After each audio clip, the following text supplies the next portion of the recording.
All three vehicles, two SUVs and a dump truck, remain on scene at the North Gas Station property between miles 8 and 9 on the Philip Golson Highway in Ladyville.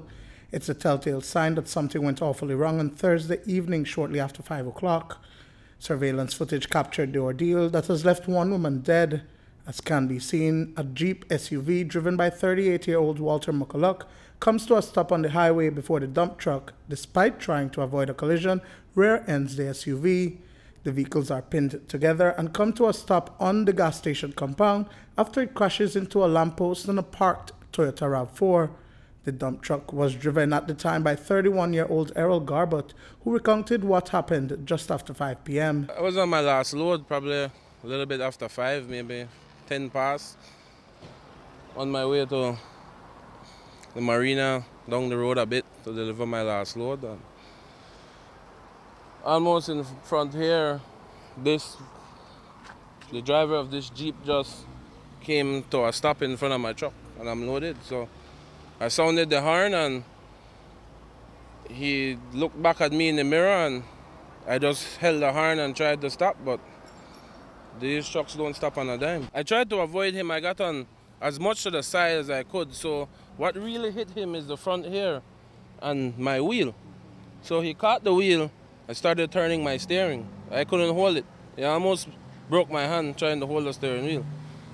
So my truck started to come across the road. There's traffic coming. I don't know how we didn't hit any more cars that were coming this way because there was a line.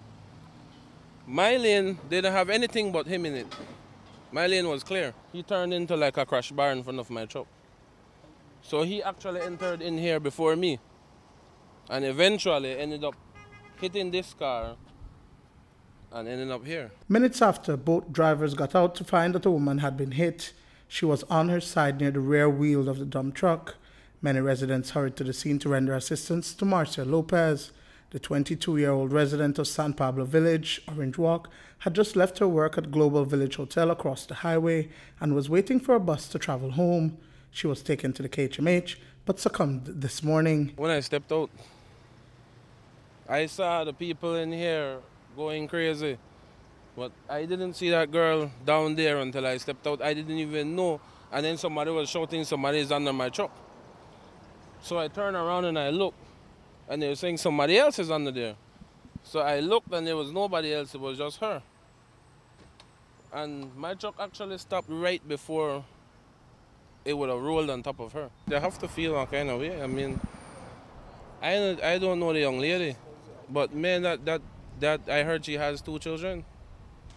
And she was young too. That is messed up on all levels. Persons at the scene say that Lopez was struck by the Jeep and not the truck, while others said that the truck was speeding. Garbott, however, claims that he wasn't. This truck, the load alone is around 18 tons. You understand? We can't stop in 10 feet, in 20 feet, in 50 feet abruptly. You know, I wish the driver had all space to move and get to the side. That's why I held the horn, because I couldn't do nothing else but hold the horn and hold my brakes and hope that I stopped before something like this happened. Accidents like these shed light that drivers must be precautious and take heed to the rules of the road. I guess he was either trying to go in Sky Restaurant or this gas station, but he just stopped. And his response to me when I asked him why you didn't move out of the way is because traffic was coming. But if you notice out there, there's a double line. And that double line has a meaning. It's not there to be pretty. It's there because you shouldn't cross. Both McCulloch and Garbott have been issued with notices of intended prosecution pending further investigation into the fatal accident. Duane, Moody for News 5.